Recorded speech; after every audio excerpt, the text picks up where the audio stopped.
अब यहां पर भगवान राजकाज का कार्य संभालते हैं। इसी बीच उन्हें गुरुकुल भेजा जाता है। गुरुकुल भगवान 1 वर्ष भी पूरे नहीं रहे, 1 वर्ष से पहले ही आ गए। गुरुकुल में उनकी भेंट सुदामा जी से होती है, उनका प्रसंग हम कल सुनेंगे। गुरुकुल से भगवान वापस आ गए। भगवान के साथ मथुरा में रहते थे उनके अतरंग सखा। आइए अब हम प्रवेश कर रहे हैं उस प्रसंग में, तो बिल्कुल शांति एकदम, सबसे निवेदन है। अतरंग सखा माने बेस्ट फ्रेंड। भगवान के बेस्ट फ्रेंड कौन थे? उद्धव। भगवान के बेस्ट फ्रेंड कौन थे? उद्धव जी। और बिल्कुल भगवान जैसे थे, वो भगवान जैसे दिखते थे, इतने एक जैसे दिखते थे दोनों कि अगर दूर से उद्धव जी चल के आ रहे तो एक बार के लिए अगर कोई नजर उठा कर देखे तो उनको लगता था श्री कृष्ण चल के आ रहे। नाक, नक्शा, चाल ढाल, रंग, रूप सब भगवान जैसा। ज्ञान बहुत ज्ञानी थे उद्धव जी। उन्होंने देवताओं के गुरु बृहस्पति जी से विद्या प्राप्त की थी। सिर्फ एक कमी, प्रेम को कुछ नहीं समझते थे। यानी कुछ नहीं माने उनके लिए दुनिया में सबसे ऊपर ज्ञान था, ज्ञान से ऊपर कुछ नहीं। पर भगवान जानते थे ज्ञान से ऊपर भी एक वस्तु है, और वो है प्रेम। हमारे आपका प्रेम नहीं, ये गलती नहीं करना। निस्वार्थ प्रेम, जिस प्रेम में कोई स्वार्थ नहीं है, सिर्फ प्रेम है और कुछ नहीं, वैसा प्रेम सबसे ऊपर है दुनिया में। तो भगवान को उनके अंदर ये भाव जागृत करनी थी कि इसको प्रेम समझ आना चाहिए कि प्रेम होता क्या है। मौके ढूंढ रहे हैं, मौका मिल नहीं रहा उनको।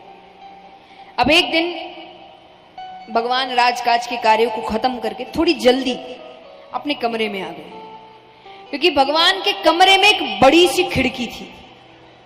उस खिड़की से यमुना नदी का तट दिखता था। भगवान आके खड़े हो गए। क्यों? आज भगवान को ब्रज की बहुत याद आ रही है, बहुत याद आ रही है। वो आके खड़े हो गए कि आज मुझे कोई दिख जाए, यशोदा मैया दिख जाए, नंद बाबा दिख जाए, कोई ग्वाला दिख जाए, कोई गोपी दिख जाए, मुझे कोई तो दिख जाए। अब भगवान देख रहे हैं कि सामने से भगवान को आए बहुत समय हो गया ना, तो नए ग्वाले आ गए हैं, तो गैया चराकर लौट रहे थे। तो जब उन ग्वालों को भगवान जाते हुए देख रहे गैया चराकर, भगवान कहते अरे ये तो वही समय है जब मैं, श्रीदामा, मुदमंगल, मधुमंगल, बलदाऊ भैया, हम सब गैया चराकर घर लौटते थे। ये निश्चय वही समय है। और एक बार के लिए यादों का ऐसा भाव उठा कि भगवान भूल गए कि वो कहां है, और भगवान जोर जोर से चिल्लाने लगे, अरे श्रीदामा रुको, अरे मैं भी आ रहा हूं, अरे भैया जल्दी चलो, आज तो बहुत देर हो गई। पर जब ध्यान भटकता है तो समझ आता है कि मैं कहां हूं। भगवान जोर जोर से रोने लग जाते हैं। भगवान इतना रो रहे हैं कि बगल के कमरे तक आवाज जा रही है। बगल के कमरे में उद्धव जी रहते थे, तो वो दौड़कर आते हैं, भगवान को गले से लगा लिया, और भगवान रोए जा रहे हैं, रोए जा। उद्धव जी कह रहे प्रभु आप रो रहे हैं, अरे आप तो ये रोना धोना प्यार मोहब्बत इनसे परे है, सुख दुख ये आप पर थोड़ी लागू होता है, आप क्यों रो रहे हैं? भगवान कहते मुझे ब्रज की बहुत याद आ रही है, मुझे उनकी बहुत याद आती है।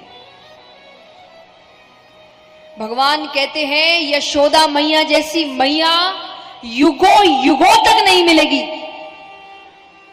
और ये सच्ची बात है। कहते हैं कि यशोदा मैया में जो ममता थी वो आज तक किसी में नहीं है। इतनी ममता किसी के अंदर नहीं हुई जो यशोदा मैया में थी। और भगवान कहे मैं जब तक उनके पास रहा मैंने एक सुख नहीं दिया। जब तक भगवान रहे, अगर एक तरीके से देखा जाए तो रोजाना उनके दरवाजे पर लोग खड़े रहते थे, तुम्हारे बेटे ने ये कर दिया, तुम्हारे बेटे ने वो कर दिया, तुम्हारे बेटे ने ये नुकसान कर दिया। भगवान कहे उसके बाद भी उनका प्रेम घटने की बजाय और बढ़ता गया। तुम्हें पता है, एक दिन मैं गैया चराकर घर देर से लौटा, थोड़ी देर हुई थी मुझे, वो मुझे गले से लगाकर रोने लग गई। वो कहती, कन्हैया तू देर मत किया कर, तू समय पर घर नहीं आता ना, मेरा मन विचलित हो जाता है, मेरा कलेजा अपनी जगह छोड़ देता है, तू घर समय पर आ जाया कर। मेरी मैया की वो हालत देखकर मैं जिंदगी में कभी घर देर से नहीं गया, पर आज मुझे कितना समय हो गया है, वो कैसे रह रही होगी मेरे बिना। भगवान कहते, नंद बाबा जैसे बाबा युगों युगों तक नहीं मिलेंगे। अरे मेरे बाबा जानबूझ के जूतियां नहीं पहनते थे और घर से बाहर जाकर खड़े हो जाते थे, क्योंकि उनको पता था अब कन्हैया उनकी जूतियां सर पर लेकर आएगा और आकर करेगा, बाबा आपने जूतियां नहीं पहनी, अरे मैया बरजेगी ना, जल्दी से पहन लो। मैं अपने हाथों से उनको जूतियां पहनाता था, सिर्फ इस दृश्य के लिए मेरे बाबा रोज यही करते थे। भगवान कहते, उद्धव मैं दावे से कहता हूं, मैं जब से यहां आया हूं ना, मेरे बाबा ने जूतियां नहीं पहनी होगी। भगवान कहते, उससे भी ज्यादा दुख मैंने उन भोली भाली गोपियों को दिया है। एक दिन यशोदा मैया ने मुझसे कहा कि तू उनके यहां क्यों चोरी करता है? अरे वो गरीब है, वो जो दूध दही माखन बेचती है, जो पैसे आते हैं वो उससे ही भोजन करती है, तू उनका नुकसान कर देता है, उस दिन वो क्या खाएंगी? मैं कई दिन तक चोरी करने नहीं गया। कुछ दिन बाद वो सबकी सब घर आ गई, आकर कहती है, कन्हैया से तेरा ही बेटा है क्या?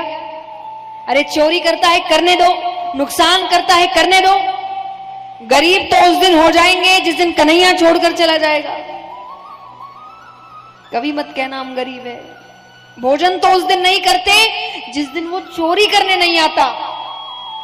आज क्या गलती हो गई कि कन्हैया नहीं आया? और अंत में भगवान कहते, उससे भी ज्यादा दुख मैंने अपनी राधे को दिया है। और भगवान कितनी देर तक राधे राधे राधे कहकर रोने लगे।